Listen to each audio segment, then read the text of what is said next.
High বন্ধুরা, আজকে আর একটা ভিডিও নিয়ে আপনাদের সামনে হাজির হয়েছি। সবাই একটু ভিডিওটা দেখবেন, সবাই একটু লাইক কমেন্ট শেয়ার করবেন, আর সাবস্ক্রাইব করে পাশে থাকবেন।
এটা একটা গ্রামের একটা পথ, গ্রামের পথ দিয়ে হাঁটতেছি।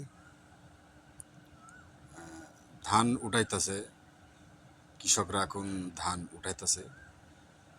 আবার সাইডে যে ফ্যাক্টরি হইতেছে, কিন্তু ফ্যাক্টরি হইতেছে পাশে, সেখান দিয়ে আমরা যাচ্ছি। তা প্রচুর বড় এরিয়া, ওই যে এখানে ফ্যাক্টরি হয়েছে, কিন্তু অলরেডি এখানে একটা ফ্যাক্টরি হয়েছে। আর বামে, আমাদের যে বাম সাইডে একটা ফ্যাক্টরি হচ্ছে, এই যে কাজ চলতেছে, এই যে বাউন্ডারি, এখানে কাজ চলতেছে ফ্যাক্টরি হওয়ার। তা সবাই যদি সবাই এলাকায় যদি এরকম ফ্যাক্টরি হইতো, তাহলে হয়তো দেশটা আরও উন্নত হতো। কিন্তু সব দেশে তো আর ফ্যাক্টরি করতে দেয় না, বিভিন্ন জিনিসের উপর বাধাবিঘ্ন সৃষ্টি হয়। যেমন ফ্যাক্টরি করলে যেমন ভালো আছে, তেমন ক্ষতিও আছে। ক্ষতি বলতে কৃষি জমিগুলো থাকবে না। সব ফ্যাক্টরিগুলি কৃষি জমি না থাকলে ধান চাষ করবে কীভাবে, এটা বিভিন্ন একটা চিন্তাভাবনা থাকে। তারপরে আবার মনে করেন যে ফ্যাক্টরি হলে জমি জায়গার দাম বাড়ে, বাট ধান চাষ টাস তো করা যায় না, তখন আরও ওই খাদ্যদ্রব্যের দাম বেশি হয়। তা খাদ্যদ্রব্যেরও দাম বেশি হলে এখানে মনে করেন যে কৃষি জমিরও প্রয়োজন আছে, আবার ফ্যাক্টরিরও প্রয়োজন আছে। ফ্যাক্টরি না থাকলে তো কৃষি জমি দিয়ে কী করবে, আবার কৃষি জমি যদি না থাকে তাহলে খালি ফ্যাক্টরি দিয়ে কী করবে। সব তো আর এই বাইরের থেকে আমদানি করা যায় না, কারণ বাইরে আমদানি করতে গেলে দেখা যায় অনেক কিছুর প্রবলেম ফেস করা লাগে সবার। ঠিক আছে, তখন খাদ্য জিনিসের দাম বেশি, যে সব জিনিসের, সমস্ত জিনিসের দাম বেশি। দেশে এক কথা, দেশে হলো একটু উৎপাদনশীল রাখতে হবে। দেশে যদি আপনি উৎপাদনশীল না রাখেন, তাহলে মুসিবত সবার দিক থেকে, আপনার আমার সমস্ত লোক সবার দিক থেকে মুসিবত। তা উৎপাদনটা আগে, দেশে সবচেয়ে বড় জিনিস হলো খাদ্য উৎপাদন। খাদ্য উৎপাদন সবচেয়ে আগে। এটাকে মেরে ফ্যাক্টরি করা, আমি মনে করি এটাকে সমর্থন করি না আর কি। আমি ফ্যাক্টরি করা সমর্থন করি না। যে ধানের জমি, কৃষি জমি, এগুলো মেরে আপনারা যে ফ্যাক্টরি তৈরি করবেন, এটাতে সমর্থক না আমি। ঠিক আছে? আবার সব জায়গায় যে কৃষি জমি থাকবে, ফ্যাক্টরি থাকবে না, এটাও কিন্তু ঠিক না। যেখানে মনে করেন যে ফ্যাক্টরি দরকার, একটা ফ্যাক্টরি হলে ভালো হয়। কারণ ফ্যাক্টরি হলে অনেক কিছু জিনিস যেমন উম, ওই জায়গা ওই স্থানের বা ওই যেখানে হবে ওই জায়গাটার মানুষগুলো চাকরি বাকরি করতে পারবে, সবাই একটু সচ্ছলতা থাকতে পারবে। আবার ফ্যাক্টরি হলে কি বাড়ির ভাড়া টাড়া দিতে পারে সবাই। হুম। আবার ওইদিকে ক্ষেত খামারগুলো হলে ওইখানের ক্ষেত খামারগুলো থাকলে ফসলের জমিগুলোরও ভালো মান পায়, দাম পায়। যেরকম সব কিছু দরকার আছে, যেমন কৃষি জমিও দরকার, তেমন ফ্যাক্টরিও দরকার।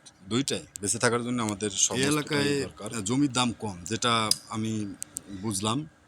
কারণ এদিকে বেশিরভাগই আপনার নাবা জমি।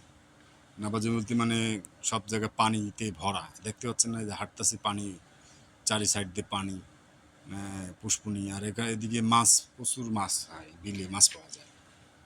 পানি একটু কমলে ওই ধান খেতেই মাছ পাওয়া যায়। ঠিক আছে? এই জন্য এদিকে একটু হাওড় এলাকা, মানে হাওড় বলতে পানি বেশিরভাগ থাকে এদিকে, 12 মাসই প্রায় পানি থাকে, মানে শুকাই না। নিচু এলাকা তো, নিচু এলাকা পানি শুকাতে খুব কষ্টকর হয়ে যায়। এদিকে প্রবলেম, মানুষের যাতায়াতেরও একটু প্রবলেম থাকে, এরও প্রবলেম থাকে। তারপরে আবার মনে করেন যে যেখানে দেখতে পাচ্ছেন, এই যে ধান ক্ষেতটা দেখতে পাচ্ছেন, এখানে এদিকে কিন্তু গরু বাছুর তেমন একটা দেখলাম না আমি, খুব একটা গরু বাছুর দেখলাম না। নাই বললেই চলে, গরু বাছুর নাই বললেই চলে এদিকে। এদিকে খ্যারগুলোতে কি করে, যারা কৃষক তারাই বলতে পারবে খ্যারগুলো কি করে, সঠিক বলতে পারতেছে না। দেখেন ধান ক্ষেতের বার্থডে কিন্তু এগুলো জমি, ওরা আবার বাড়ি করছে, কেউ কেউ ফ্যাক্টরি করার জন্য জায়গা দিয়ে দিচ্ছে, তারা ফ্যাক্টরি তুলছে।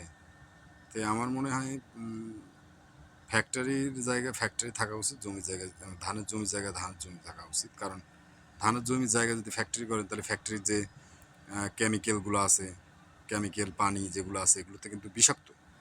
ঠিক আছে? এই কেমিক্যাল পানিতে কিন্তু অনেক জমি নষ্ট করে ফেলায়, জমির যে উর্বরতা এটা নষ্ট করে ফেলায়। এখন এই যে গ্রামের ভিতর দিয়ে হাঁটতেছি, দেখেন একটা একটা মানে, তো চলো বন্ধুরা, দেখতে পেলাম। আজকে এ পর্যন্ত থাক, পরবর্তীতে আরও ভালো কোনো ভিডিও নিয়ে আসলে আপনাদের সামনে হাজির হব। আজ এ পর্যন্ত থাক। আর সবাই সবার পাশে থাকতে হবে, কোনো হিংসা বিদ্বেষ না করে আমরা সবাই সবার পাশে থাকবো। আমরা সবাই এখানে আসছি কাজ করতে, কেউ কারোর সাথে হিংসা না করে সবাই সবার পাশে থাকবার চেষ্টা করব। ধন্যবাদ সবাইকে।